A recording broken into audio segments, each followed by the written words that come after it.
Welcome to Beyond the Thesis with Papa PhD, the podcast that delves into the diverse and impactful roles scientists can play beyond the lab. With me, David Mendez.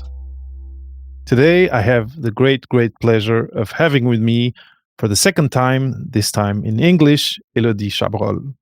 Elodie has a PhD in Neurogenetics and is the international director of the Pint of Science festival. She's also a freelance science communicator involved in different freelance projects like training, moderations, and podcasts. Her mission is to make science accessible to everyone everywhere and to show the human side of science and research and to make it fun. Welcome to Beyond the Thesis with Papa PhD, Elodie. It's really cool to have you here again. Hi, thank you for the invitation again. Really happy to be here and discuss with you.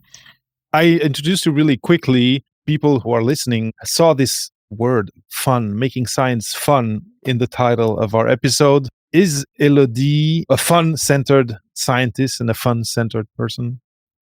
Yes, I think so. I think I've always been. It was my problem when I was in research, actually. When I was doing research, so as a PhD and then a postdoc, I was always seen as the fun girl. Because I was always trying to gather everyone, to do things together, to feel a bit like a community and not just researchers working in a lab separately. And I think the worst card when I left my first postdoc that I got was from my boss that said it was really fun working with you. And I was like, okay, but, I was more than fun. I was a scientist. And I always felt like, I had this part of me that was fun and I was seen as not good in science. Like when I prepared my PhD defense, my deck of slides was considered not scientific enough by the bosses because it was a bit of purple color and instead of having like very blue colors. And I was like, there is nothing that is unscientific about a color of a background. And, it's not like it was rainbow and unicorns. It was just like a very light purple at the background. And they were saying it's not scientific enough. So I think I've always been a bit sad, about that part. I really wanted to enjoy and feel like, it's not because you're not fun that you can do science. So it's not because you're fun that your science is not worth enough, and then I left and I started Pint of Science, and I think everything fell into place because then I started having this communication strategy for Pint of Science that was actually science can be fun. Come and join us during the evenings. You're going to have fun with science, and I think everything fell into place. So yeah, I think I've always been a bit, crazy troublemaker person, and now everything is okay because my career is about that, so it's good. That's excellent. You just mentioned Pint of Science, and I know it's a big part of what you've been doing for now a few years, and of course, some people might know it, might have lived it because what edition was it this year? So this year it was the 12th from Pint of Science ever, and international it was the 11th. The 11th. So that it's very probable that people who are listening might have heard about it.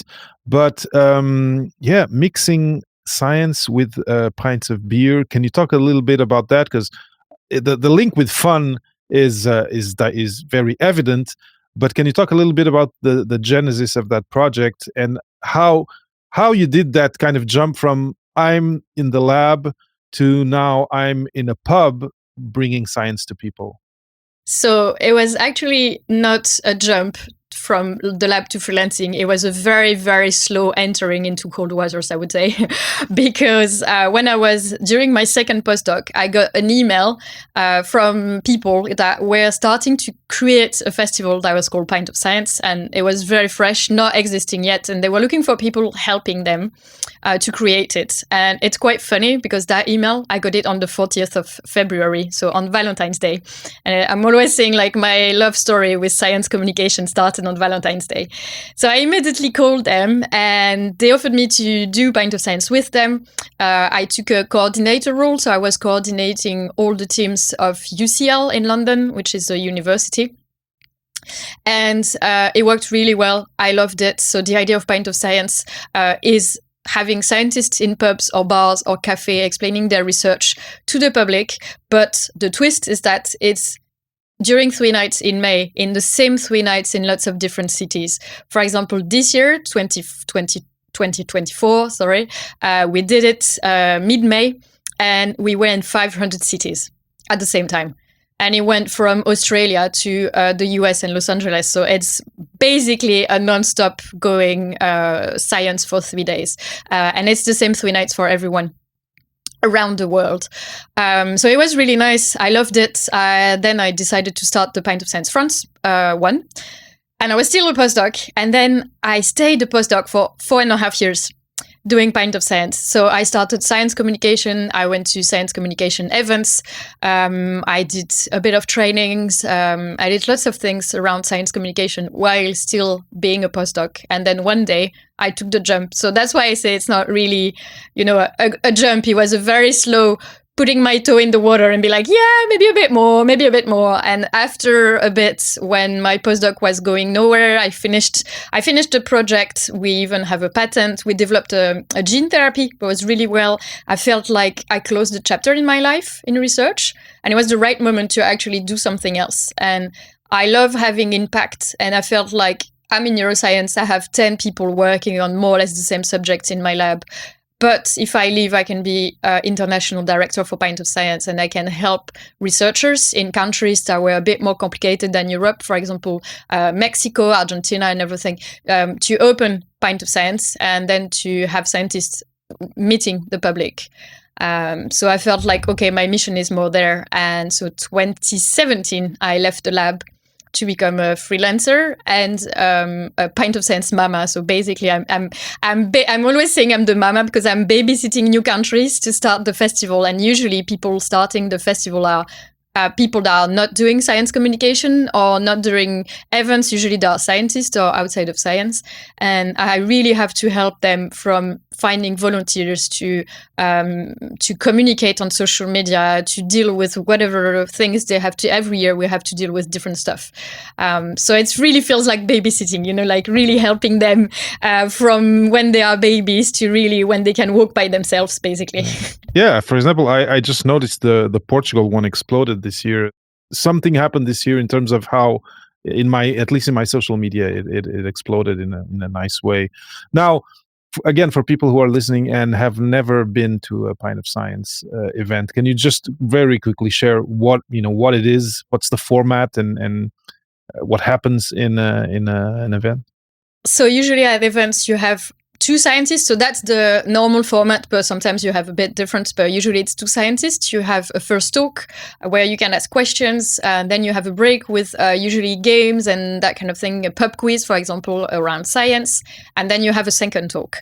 The idea that what makes it fun, it's often people are like, oh, it's the drinks, people get drunk, blah, blah, blah, but it's mostly being in an atmosphere where you normally don't have scientists talking about their research. It's being somewhere that feels really cozy, where you can ask. I've been at an evening where they asked so many questions to the scientists. Like they spent 2 more hours after the evening.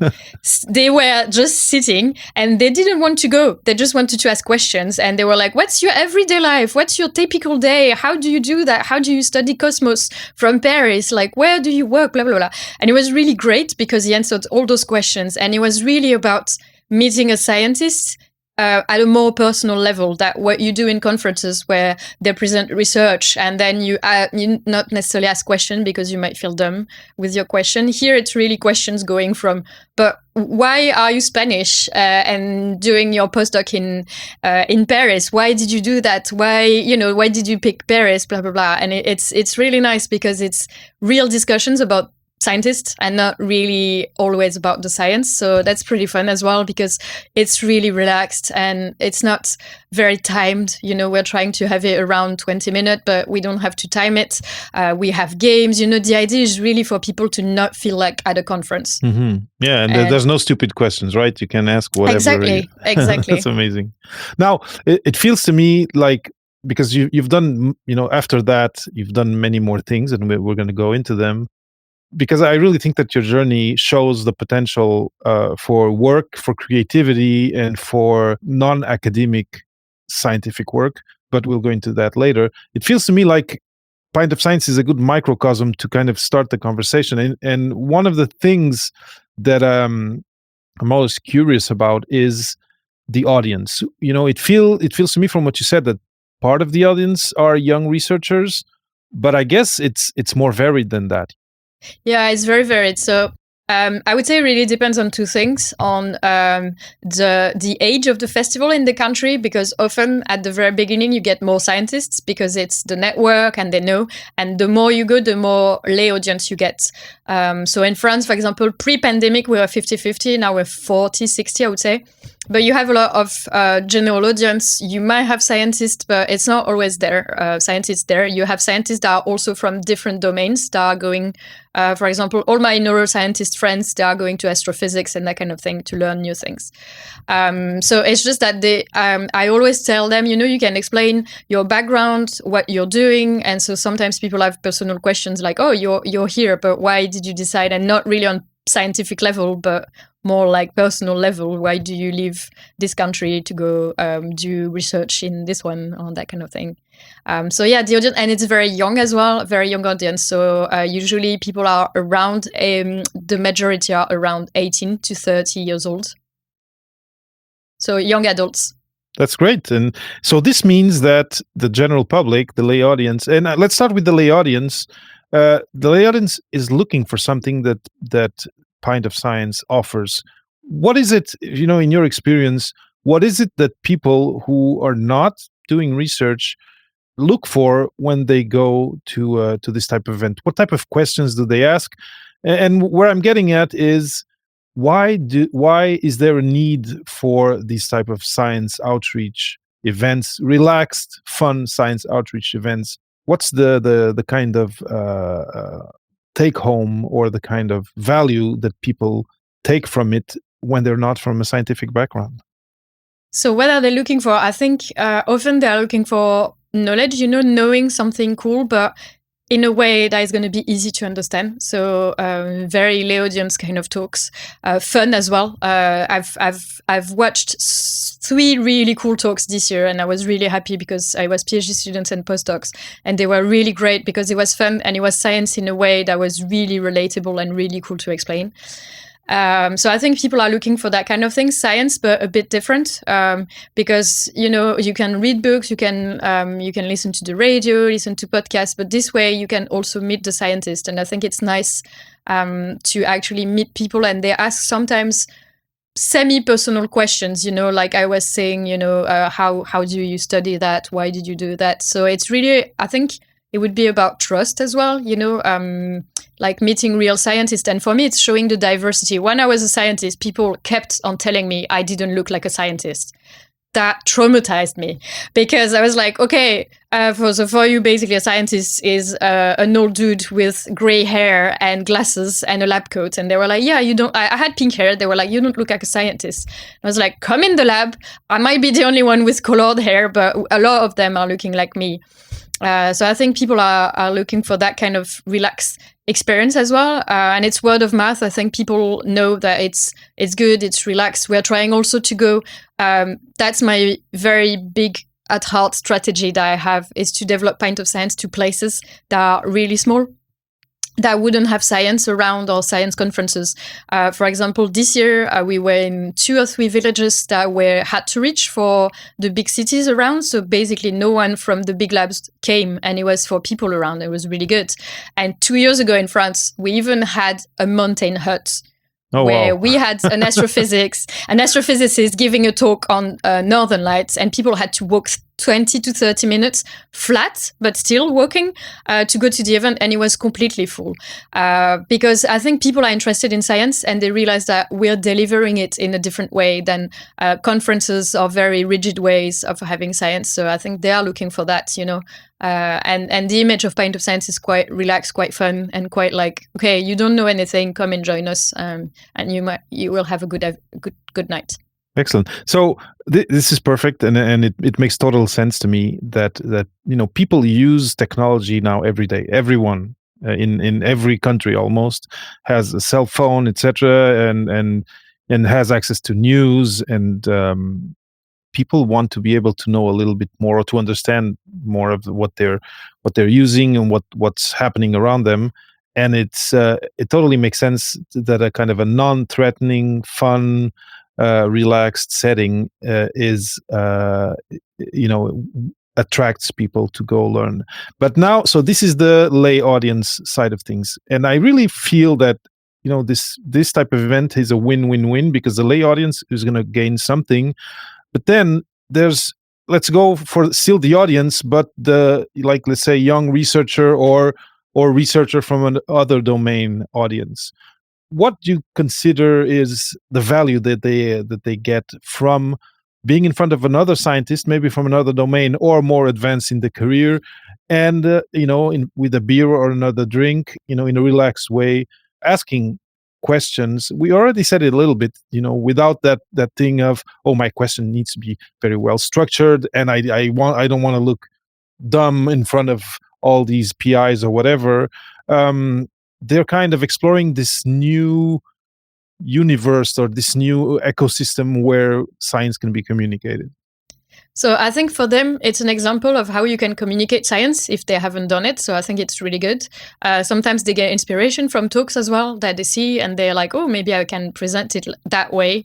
And also, to be very honest, even when I was in the lab and I was looking at when I was watching my lab meetings and I was watching my lab mates presenting their research, most of the times I didn't understand because they didn't give me any context. They were just like jumping hard into details, and I was like, what's happening? And I was completely losing the plot of what they were doing. And this is also a way to discover like stuff in your domain in a very cool way. So I would say it's inspiration on how to do.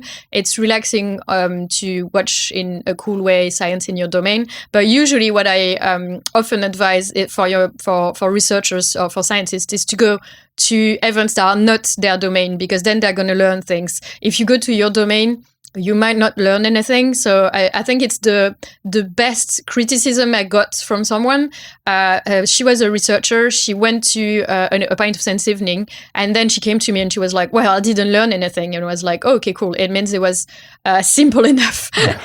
Then she was like, it was too simple. I was like, cool, perfect. Because it wasn't for you to learn something. It was maybe for you to learn a way of presenting, but not for you to learn anything, because definitely you're too advanced for that kind of thing. But I would say, if you go, and it works for any kind of science communication, go for stuff that are outside of your domain, because the beauty of science communication is that you will understand things, and you will get, even if it's, I was really bad at physics to a point that was painfully bad. I think the last grade, so in France, we're grading from 0 to 20. And my last uni big grade in physics was 0.5 out of 20. Oh, yeah. Oh, yeah, exactly. And when I started science communication, I went to physics night, and then I started understanding it in a way that I was like, if they explained it to me that way in lectures in uni, I would have understood. So it's nice to go to outside of your domain to maybe learn things that are different. And the beauty of science communication is supposed to be presented in a way that you will understand. So don't be scared. Go watch something else. You're gonna love it. Again, it makes total sense to me. I really feel that we're kind of summing up, through your experience with Pint of Science, a bunch of facets of science communication. Because science communication is not just popularization to the lay audience. It's also communicating your science to peers, or it can be more structured and more academic and be in a conference. That's also science communication. And this brings me to the third piece of this puzzle of Pint of Science, which is the scientists who are presenting. And I'm sure that they're offering something to an audience, but I'm pretty sure they're also gaining something from it. Do you have feedback on that? Yeah, I have lots of feedback. So first, usually they get really, I think they don't realize, but usually they get a lot of step back from their work because they have to explain the whole big picture. And often I hear that actually it's good sometimes to take, the head out of like your work and look at the big picture to be reminded of what you're doing. So often I hear that. Also, when they work on that, they also work on like ways of explaining their research, so they become better at explaining that. So often I hear that. And I think the best thing I heard, it was someone that came to me and said, oh, the team the team emailed me last year. I didn't want to do Pint of Science. I didn't have time. I was like, it doesn't start well. And then this year they came to my lab, so I didn't have a choice. I said yes. And I was like, it's not going to go well. And then she told me, but I did it kind of like I felt a bit forced to do it, but it was amazing. And it was one of the first science communication thing I did. And she said it convinced me to do more science communication because when preparing it, I really took a step back on my work, and it really helped me seeing again the big picture. And it's going to help me when I'm going to have to write grants and everything, because sometimes in research, we're losing sight of what we're doing because we are so buried into very deep details on very tiny things that sometimes we're forgetting the big picture. And doing that kind of things brings you back to seeing the big pictures. It's also helping you finding cool ways of explaining your research, which is never lost, because when you're going to apply for a grant, when you're going to maybe apply for a job, apply for whatever, you have to explain the project you want to do. And the people in front of you are never going to be in your domain exactly. They're going to be kind of in your domain if you're lucky, or maybe they're going to be very far from your domain, and you're going to have to convince them to give you money, a job, whatever. And learning how to put your research in action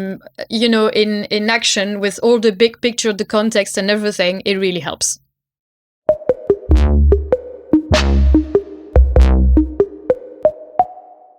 It's clear to me, at least, that that point that you just said, that any investment in learning some or practicing, even more practicing than learning, putting yourself in a situation of science communication, science outreach, is going to have a positive effect for you, even academically, in like grant writing, etc.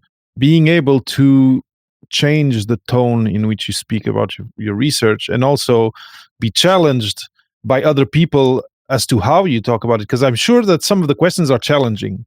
And these things kind of contribute to you developing a richer and richer way, not just richer, but also more effective way of talking about what you do, like leaving out details that are too complex and getting to the point more quickly, etc. So it totally makes sense to me. And sometimes I think scientists, they don't realize that they are communicators. Because posters, article, grants, we spend our time communicating. And sometimes they say, but I'm not a communicator. Come on, you are a communicator. This is what a scientist's job is. It's okay to do research, but also to communicate a lot about it. So when you start doing science communication, you learn the little tricks that make you better at it. And I think I'm convinced science communication is a good way to also get better at being a scientist. I'm sure of it. And it's something it's an idea I try to share as often as I can.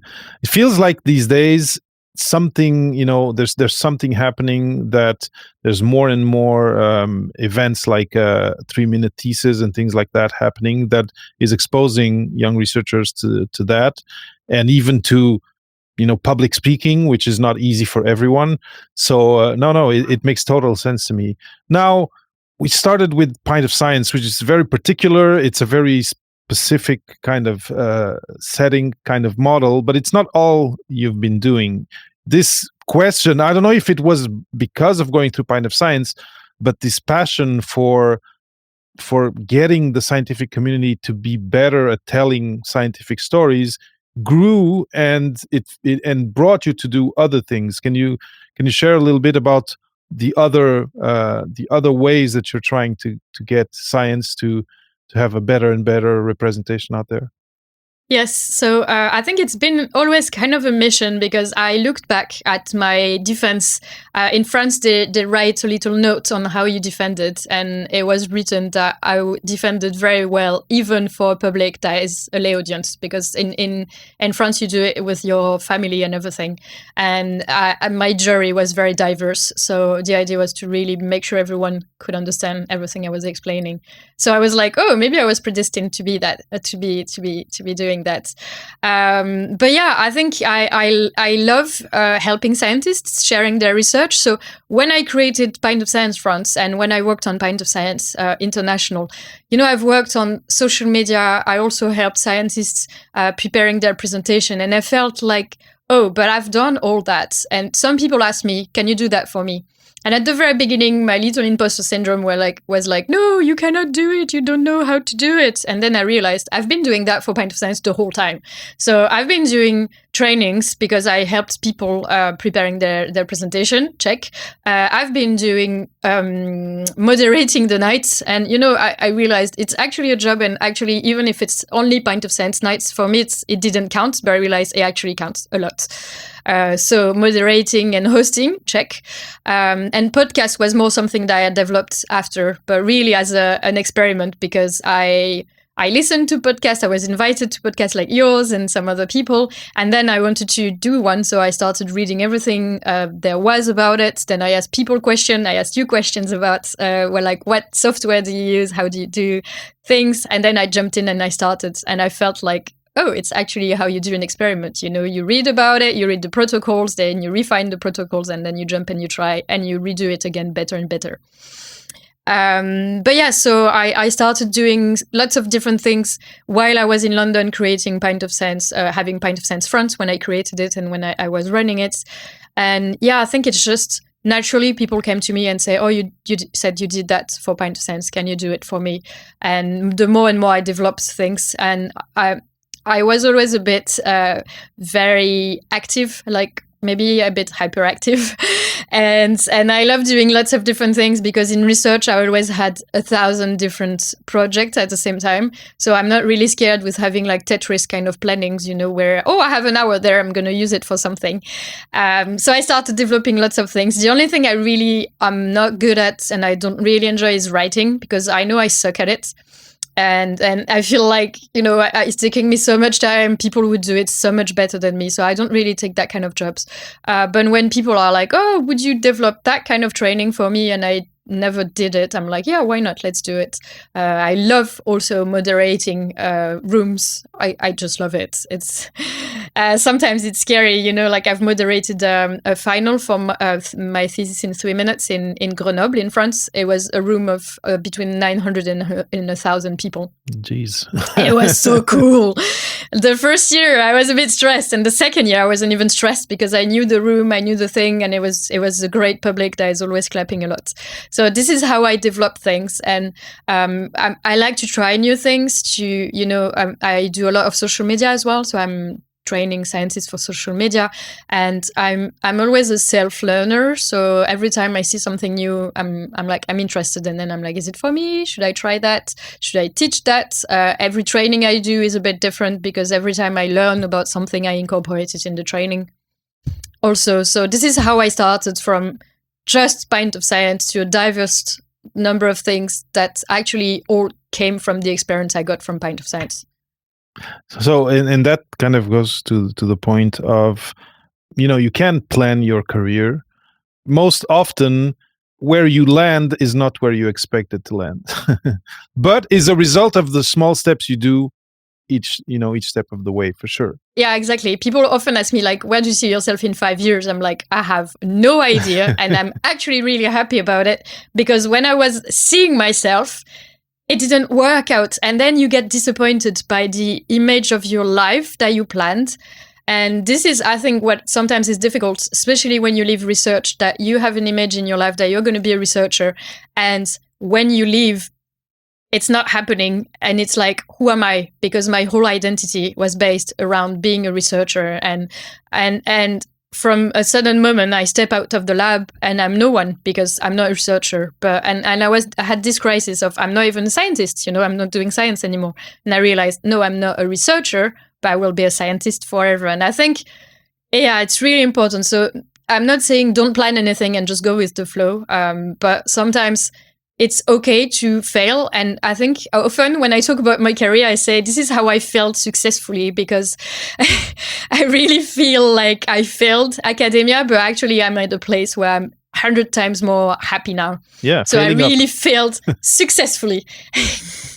Failing up, yes. It's I totally agree with you. And failure, the thing is, failure is a term that has, a lot of negative weight to it, negative connotation. But you know how now you're driving in your car and your GPS is taking you somewhere. There's a roadblock. You have to turn left or right, and then it says recalculating route. It's not failing. Now it's just time to recalculate your route. Exactly. The thing is, you do need to have a goal to keep you moving, but you need to be ready and open for roadblocks on the way or for a change of interest on your part. Because you saw a sign on the way that was really cool, and you might actually visit that thing instead of the thing you wanted to do at the first place. Exactly. Or you've along the way you kind of see the skyline of this city that you're going in. It's like, oh, this is actually not as pretty as I thought. I'm gonna go to that mountain on the right instead. And it's often what happens to people in graduate school, which is we go in wanting to be professors and, I don't know, having a lab, etc. And halfway in, by year 2 or year 3, that image changes, and we feel like, oh, you know what? Now I've seen what my PI, what his or her life is, and I actually don't know that this is what I want. Now, I have one curiosity about the projects that you do. A few of them, or a part of them, are with universities, with research institutions, and I have a hunch about, or a feeling that they're adopting, or they're somehow embarking on the science communication movement more and more. I know that you've been working with them, it feels to me, more and more, or at least you've been solidifying your relationships with academic institutions through training, for example, in science communication related skills. If you had your finger on the pulse of academia, what do you feel is the change that's happening in terms of allowing fun and storytelling to enter a little bit more and more into the everyday life of young researchers? So first, one thing that I think changed the whole science communication scenery is that now grants are actually asking for science communication. It started at one point around like 2014, 2015, and it's still more and more incorporated. You see also promotions and awards for science communication. At least in France, we've seen that. We didn't see that before, and it's been a few years it's there. So we realized science communication is important. And I think before, it's changing from the model of like very descending science where you have the expert that are just like informing the public. And I think people are trying to find ways of explaining research and science. And I think they found that being a bit more relaxed is actually what is working. I'm not saying it's working for everyone, but it's working for some kind of community. This is the thing I'm always saying. We are always talking about the lay audience, the general public. And I'm always saying there is no general public as a whole. There are lots of communities with lots of different interests. And what's happening now in science communication, it's been 10, 15 years that actually people are developing initiatives to reach out to those people very specifically. So in terms of impact, it might be a lower impact in terms of number, but then it's lower impact in terms of people that are usually unreachable. So it's, I think, what people realized. Also, they started realizing that you have to be a bit more relaxed about science. If you want it to be in everyday life, it has to look like everyday life, And then when it's rigid, like look at how scientists are pictured in movies and pop culture. It's always like, sometimes I have the fun of like turning the sound off and trying to find the scientist even without the dialogues. And I'm like, obviously this is this person because he's dressed or she's dressed like a scientist. And she looks like, like a scientist, like glasses and obviously a lab coat, even if they do nothing in a wet lab. And I think, I think it started slowly. And to be honest, with Pint of Science, when I started in France, I had so many problems with the fact that it was in bars and it was linked with alcohol. And I had people saying, you're promoting alcohol. They still say that. but you're promoting alcohol. It's bad. So when I started Pint of Science, I had lots and lots of people that told me it wouldn't work, that they didn't want their scientists to do it. And now you have big institutes that are supposed to be against Pint of Science because it's promoting alcohol, but they do their own events in bars as well. So it's a bit, like, oh yeah, look at that now. So I think people started to relax a bit with the science, and they realized, I think by seeing stuff like actually Pint of Science, because it's 12 years old, and 12 years ago, you didn't communicate science as much as we do, as relaxed as we do now. And I think they started seeing that actually science is communicated. Scientists have fun doing it. The public has fun. Everyone actually has fun. No one is completely like drunk under a table. It's mostly, you can even drink water. It's not about alcohol. Yeah, it's that's not about the point. being in a very convivial kind of atmosphere and feeling like you're not at a conference. It's not rigid, and you can actually like have some kind of a relationship with the scientist you're discussing with. It's not just a very descending thing from a very further away scientist on a very big stage. It's a scientist that's just there, that is having maybe, I don't know, a little fizzy water in his hand and discussing about thing. And you're there and you're in a bar and it doesn't look at all like a conference, and you're getting close to them. So I think they realized it actually works and it's fine, and discussing science like that is okay. But because I've seen it changing so much from the beginning we created Pint of Science France, and now it's okay. And actually, even when I started Pint of Science in the UK 12 years ago, my boss told me not to put that in my resume because it looked like I wasn't focused on science. Of course, that's a classic. And then 4 years later, he asked me to do a Pint of Science talk, to organize a Pint of Science night for the department because they needed it for a grant. And I was like, how ironic is that? So it changed a lot. The way people conceive science, that was supposed to be very formal, to actually, we can share science in a cool way. So now you have more and more like science and art project. You have crazy science project where you even dance and explaining science at the same time. In Canada, where you are, they do science is a drag. Oh, yeah, I've just seen that a few days ago. Yeah, it's drag nights where scientists are dressed as drag queens and they explain science. Like, how cool is that?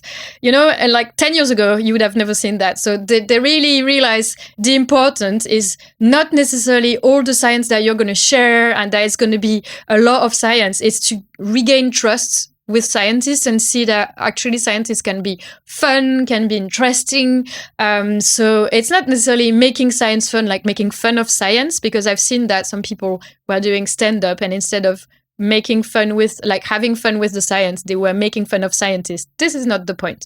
The point is actually to show science is not rigid. It's a really cool thing. It shows you like curiosity around you, like lots of really cool things. You can have experiments, you can wonder about nature around you, about the cosmos, about biology in your heart, in your brain, in your skin, like what's happening in your blood. It's really a lot of curiosity, and I think it's nice to put it back at center stage, but not a conference stage, more like a cool stage with maybe music around and like. And I think bringing it to the pub was key, and I'm sure bringing it to the pub was key. Bringing like the drag one, bringing it where the audience, the tribe that you're wanting to reach is.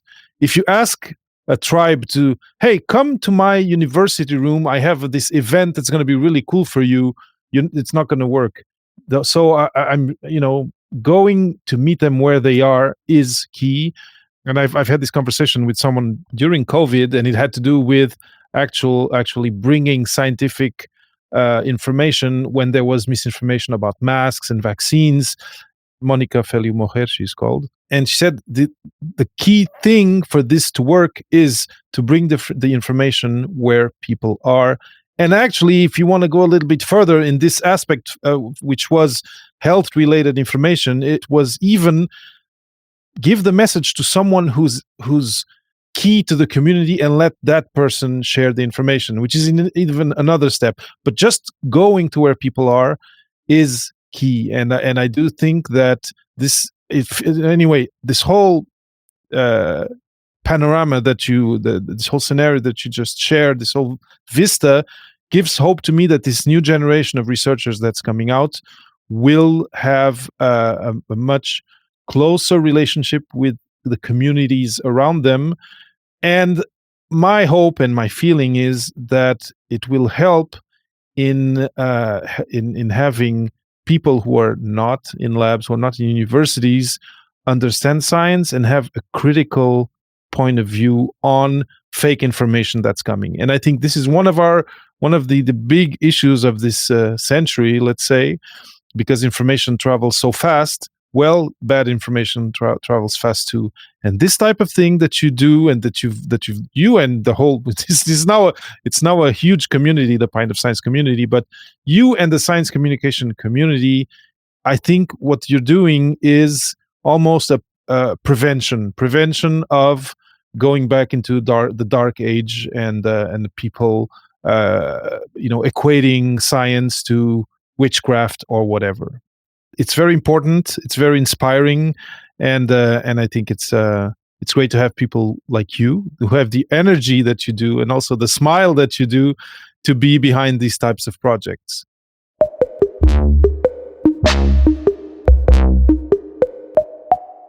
One thing we didn't talk about is that Elodie also wants and works on shedding light on the lives of researchers, and she does that through her podcasts. Maybe we can have another conversation on that. But it's clear to me, thinking of all that we've been talking about, that first, you've loved science forever. Second, this love hasn't tarnished.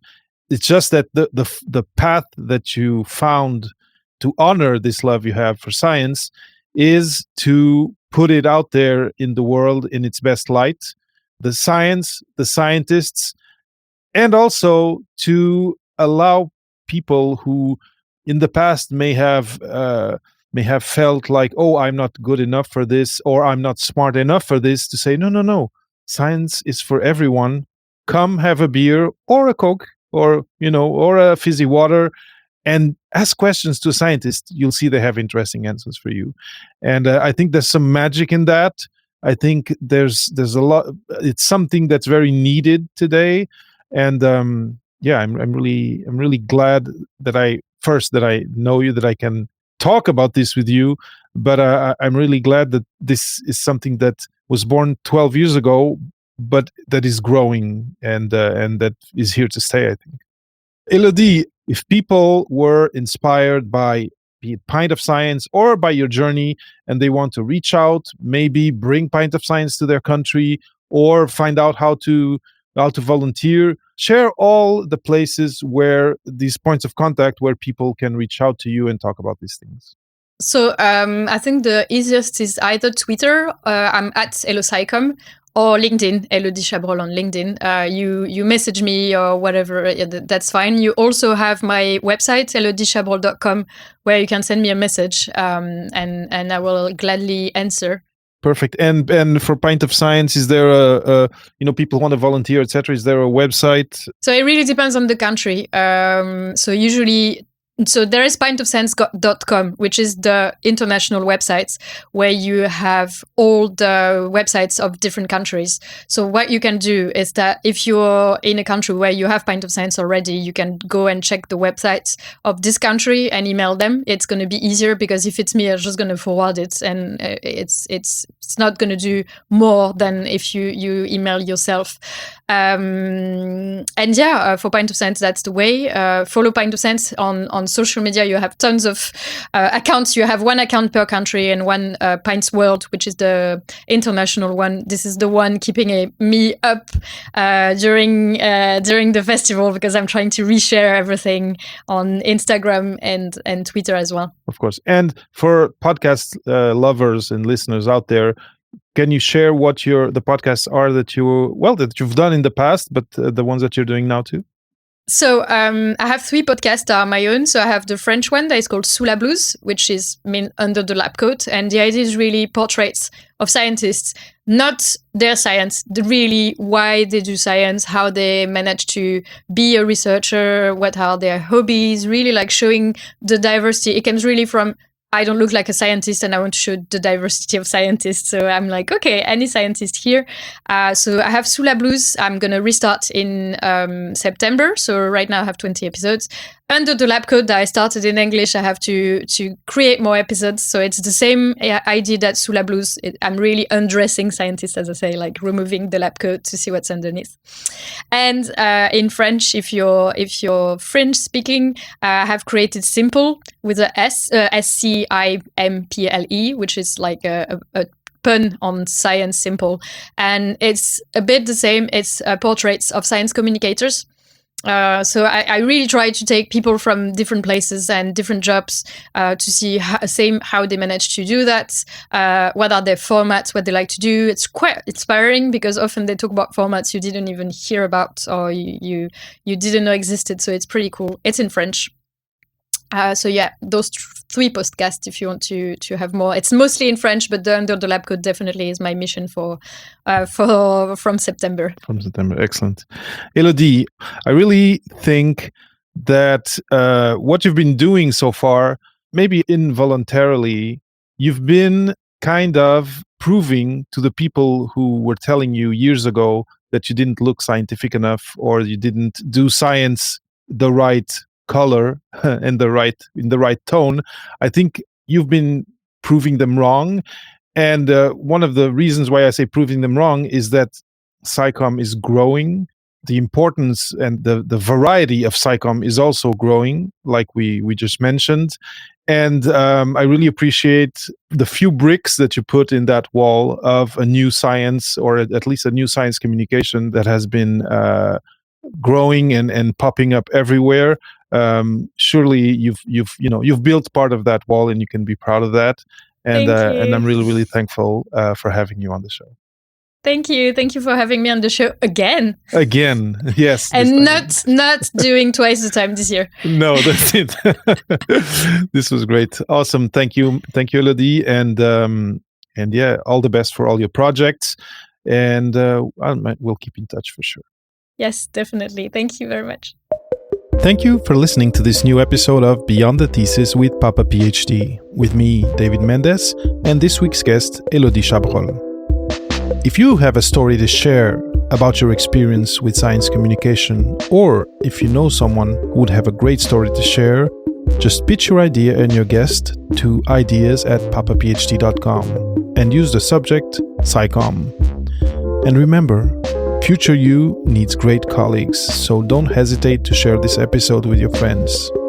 From one PhD to another, this is David Mendes on Beyond the Thesis with Papa PhD.